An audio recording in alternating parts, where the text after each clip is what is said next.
we decided to try a power conditioner with our stereo rig. The system already sounds fantastic, but there were a few issues I thought a power conditioner might improve. Fixity fix! The heart of this system is a Rogue Audio Cronus Magnum 3, not the dark edition, the standard edition, and it sounds amazing. A high-end tube amplifier just gives that sense of presence and three-dimensionality and glow. You have to go into stratospheric realms of cost to get out of a transistor amplifier or a digital amplifier, at least in my experience so far. Some of the caveats as we start talking about throwing equipment at improvement, sort of like firing the parts cannon at a car in some of our other videos.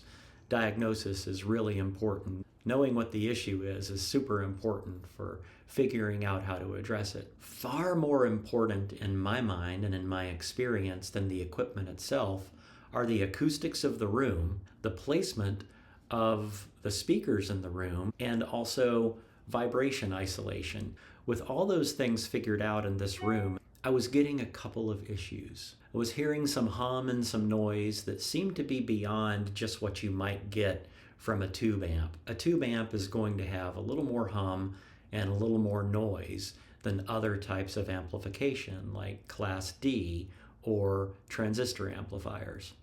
The imaging of this system, while good, wasn't rock steady. Critical listening, picking out an instrument to listen to in any given recording, the instrument would appear to move around a little in space, just a few degrees here and there, every second or two or three. The image just wasn't as stable as I would like it to be. When we start getting into equipment, whether it's a tube amp, a digital amp, or a transistor amp, the power supply within the amplifier is of critical importance. The Cronus Magnum amp and even the DAC over here have toroidal transformers for power. That's in many cases going to make the difference between a good amplifier and a great amplifier, or a good DAC and a great DAC. No matter how good the power sections of these pieces of equipment are, the power that's getting fed to it is of some importance. So what power are we feeding that amplifier, that DAC, etc.? Is it clean? In this house's case, no. It's too difficult to run a line from the breaker box, a dedicated line, to the stereo. I've done that in the home theater part of the house, and it made a tremendous difference. Can't do that in here that easily, so we're cleaning up the power, or attempting to clean up the power, with this Panamax MR5100. Why did I choose the Mr. 5100? I chose it because I asked the local dealer where I buy most of my stereo equipment, trying to support the local business, for a power conditioner and what he would recommend. He said, plug it into the wall, don't use a power conditioner. People are really split about whether to use power conditioners or not. And folks in the tube amplifier world are split even more. In fact, I think there's a preference not to. And tube amps do tend to be pretty robust when it comes to power surges. I started to develop this theory, though, that the soundstage and the imaging in particular might stabilize if I had cleaner power. A lot of folks have been saying, well, don't even bother getting a power conditioner unless you're willing to spend several $1,000s. That seemed a little ridiculous. The system sounded good enough as it was, and I would rather just listen to it in all of its glory, plugged straight into the wall, than capriciously spend that kind of money on a power conditioner. Cruising some of the forums, it seemed like Panamax was getting some pretty good reviews in some of its midline stuff. So I chose this MR5100 based on some of those reviews and based on what appeared to be pretty good reputation and build quality. I found a really good deal online at Amazon. This thing was $259, I think, with free returns from a reputable source within Amazon. I called Crutchfield and asked them if they would match the price, because I do like to do business with Crutchfield. but they declined. They say they no longer match prices with anyone other than the manufacturer. And they charge $12 if you choose to return it. The Amazon return was free. It was $100 cheaper. It was a little disappointing that Crutchfield doesn't price match anymore. So I did go with Amazon, and I'll put a link to this Panamax MR5100 if you want to take a look at it. Look, it comes in a box. Reviews of this thing say that the instructions are fairly scant, but I mean, it's a glorified power strip. Seems reasonably well packed here. I'm going to take care of the packing material because I'm really not sure how well this is going to work. The reviews are pretty mixed about whether these impair the ability of the amp to have their best performance. A bank of telephone and local area network protectors, a dedicated ground, which is nice, and then coax, and of course several banks of power distribution for high current things like amplifiers and subwoofers, a couple of filtered switched outlets, and then always on outlets for things like routers and DACs and such. Fairly beefy power cord, maybe a little longer than I would prefer, but if I keep it, I'll probably shorten it to exactly what's needed. The Panamax MR5100 is now able to power on. I'm going to plug it in. We're set on the phono setting, volumes all the way up. There is a notable 60 hertz buzz in the system. Now we're going to plug in the Panamax with nothing connected to it, see if it introduces anything into the system. This is a torture test because that cartridge is going to pick up just about anything.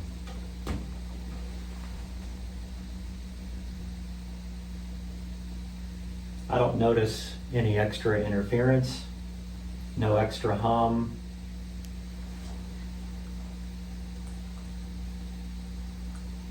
People complain about the brightness of this display. There is a way to turn it down or off. We'll go with the lowest setting there. I mean, I know it's going to be 120 something volts, so I don't know why I need it to tell me that. Now we'll try connecting power through it. The first thing I did in hooking it up was I did some measurements. One is I measured the system sound pressure level at the same volume setting on the amplifier with and without the conditioner. The decibels dropped on average and on peak by 1/10 of a decibel. That's not very much. It's barely significant, but there was a drop. And so I did adjust so I was listening at exactly the same sound pressure level with and without the Panamax in the system. And then I did a power draw test. Here I was looking at the amperage that was pulled by the subwoofer and the amplifier together when running a 40 hertz test tone for 20 seconds with and without the conditioner, a 60 hertz test tone for 20 seconds with and without the conditioner, and then a drum and bass loop for 20 seconds with and without the Panamax. I'll show you some footage. And a sweep with the amps plugged into the wall.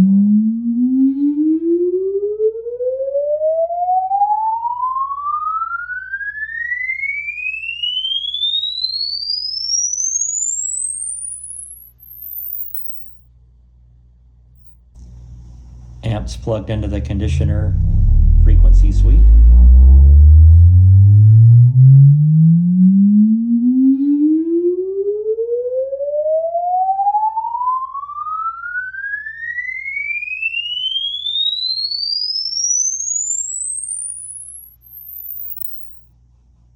The tests comparing current draw by the amplifiers with the Panamax MR5100 versus without the Panamax MR5100 yielded a surprising result. The assumption is that these types of power conditioners, especially the more budget-oriented ones like the one we're testing, is that they will limit the power available to an amplifier, somehow choking it down or creating a high impedance situation where the amplifier can't get all the power it needs to produce the dynamics that it ought to be producing. We ran this test at 105 decibels average playing through speakers, which is rock concert loud, with a peak of 110 decibels in all material that was played. So we were drawing plenty of power for this size room, which is about 14 by 12. So while the assumption is that these types of power conditioners limit the power available to an amplifier,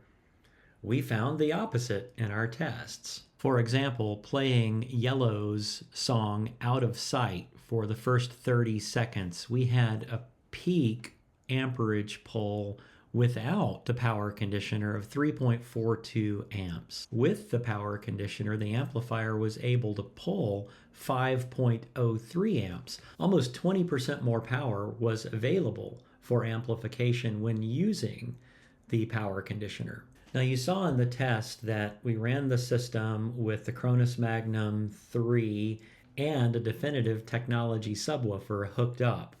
We did that because the Cronus Magnum does not have a bass management circuit. It simply outputs to the subwoofer via line out, meaning that the subwoofer adds to the load that's going to be drawn through the Panamax. So it's a more demanding test. It's also how I listened to the system, so I wanted to provide as much of a real-world test as I could. There are some limitations to these surprising findings. One of those limitations is that the Polk RTI4s are fairly easy to drive. They don't draw as much power as a more demanding set of speakers like Magnapans or something like that. This is a small room. It's easier to fill with sound, so the amplifiers aren't going to draw as much power to get to 110 decibels as they might in a larger room. The definitive technology subwoofer is a digital amplifier, so it doesn't draw as much power as something like a Class A amplifier or a Class AB amplifier. While these test conditions did not cause the Panamax to impede the amount of current available to the amplifiers, it's possible that there's some threshold well above where I was testing that the Panamax might create a bottleneck. However, in this case, it performed flawlessly. In fact, it ended up increasing the amount of power that was available to the amplifiers, and probably had something to do with our observations that the system was yet more dynamic with this power conditioner in play. On to the most important part, the listening tests. I went back and forth. I must have switched this rig back and forth 25 times over the course of about 30 hours. I was listening really critically to warmth, which is one of the things that draws me to a tube amplifier. And initially I did feel like it lost a little bit of warmth with the power conditioner. And I kept hooking up the conditioner and unhooking the conditioner and going back and forth. I started to develop a surprising preference, which I'll get to in a moment. So in addition to my initial impression of loss of warmth with the power conditioner, here's what else changed. There was a noticeable reduction in the noise floor and hum. So less hum and less hiss and a lower noise floor. The soundstage improved. There was vastly increased width of the soundstage, which was already beyond the walls of this room with this tremendous amp. The depth of the soundstage increased. Images came forward toward me more and went back into the wall even more. And the imaging was improved. The separation of instruments was improved. And more importantly, instruments and imaging was locked in. Was missing that. The imaging was swimming around just a little bit before I added the power conditioner. There was an improvement in clarity. There was an improvement with the highs, mids, and bass. Even though this system is already super revealing, I was hearing things in recordings that I hadn't been able to hear before. I didn't think it was possible for that type of presentation to be improved on this system, but it was. The details were there in much greater quantity than they had been before. The sense of three-dimensionality was improved. That's one of the things I love about a tube amplifier. A good implementation of a tube amplifier will give this three-dimensional sound stage and presentation, along with this sense that each note is glowing in and of itself relative to just being emitted somewhere from a speaker. It did help the speakers to disappear even more, which is kind of what you want from a setup. And then there's what some refer to, and I certainly experience, as a black background.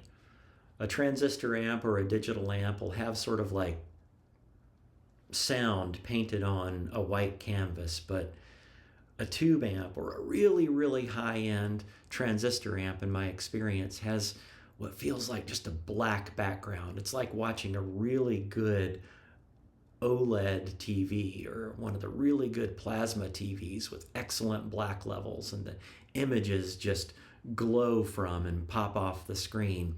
That's what happens with a good tube amp or with a really well implemented and usually super expensive transistor amp. The system had a blacker background with the Panamax in the system. The images were locked in. And then finally, there was better consistency. In fact, just dialed in consistency in listening sessions. Without the power conditioner, I could listen, and sometimes the system would just be magical and draw me in, and it would just be this ethereal experience. But then an hour later, I could come back, or the next day I would come back, and it just wouldn't have that magic. Every time I've run the system with the Panamax conditioner in the loop, it's been consistently glorious. Now, let's get on to this one negative that was part of my initial impression. Initially, I thought there was a loss of warmth in the low mid-range and high bass.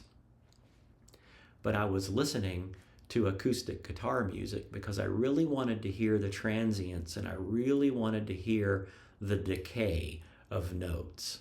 A lot of people that have used more budget power conditioners like this with high-end systems have said that you end up hearing truncation on the decay of notes.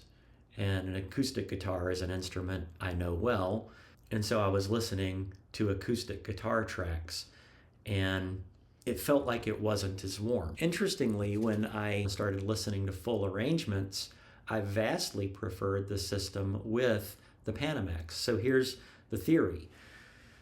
When I play a guitar, I usually like to have a little bit of overdrive or a little bit of distortion going. And what that does is it increases these overtones, notes that aren't necessarily there in the note that's being played, but it gives this richness and this perception of warmth to the signal. That's distortion. There are some positive things about distortion, and the ear craves distortion to a certain degree. Tube amps will give you that, and that's part of the magic, is actually a little bit of distortion. What was happening was that the Panamax was cleaning up the signal across the board. So my conclusion is what was happening is the Panamax was cleaning up the sound spectrum, the whole sound spectrum, making the highs pop out more than I'm used to and the upper mids pop out more than I'm used to, because there was less background for them to compete with, and it was giving that punch and clarity. So a full arrangement was much more pleasing. The other theory that I have, and people that have tested more expensive systems running, I think, cleaner power to begin with power conditioners, have found in the instance of the AudioQuest Niagara, using the system with the Niagara actually increased the sound pressure levels on transistor amps, not tube amps, rather than decreased it. In my experience here, the sound pressure level was decreased with this conditioner by about a half a decibel. So my theory is that since I was looking at average sound pressure levels, it was reducing the noise enough the space between the notes, the quiet passages, had less sound pressure level, and therefore was reducing the average sound pressure level by just a little bit, and also less distortion in the peaks, and therefore reducing the peaks a little bit. So I was getting better dynamic range and also seeing a reduction in overall sound pressure level because that distortion was absent. So in my experience, I see absolutely no reason to spend more than what I spent on this Panamax MR5100. Now, if someone were to give me a power conditioner that was 10 times the price of this Panamax, like one of the Audio Quests, I'd love to try it. And it wouldn't surprise me if it sounded better. Is it better enough to justify spending that money? Not in my estimation. Probably at some point I'll run a dedicated line to the breaker box and then retest everything, mostly out of curiosity. But for now, this system is more than deeply satisfying. Let's kick it over to Sarah and find out what her impressions were. Sarah, you've heard the system without and with the power conditioner. What do you think? Well, I love it. It makes a huge difference. It sounds like the voice is right in front of me, but also spread out across the space. I feel like I hear more instruments than I realize have been in the songs in the past. I hear more like voices and throat sounds. So it all seems clearer. Yeah. So a lot is coming out that I never noticed before, and the sound is just very full and strong. How did it sound before we put the power conditioner in? Well, it sounded really good. I didn't think you needed a power conditioner. Spousal acceptance factor busted. It sounded really clear before.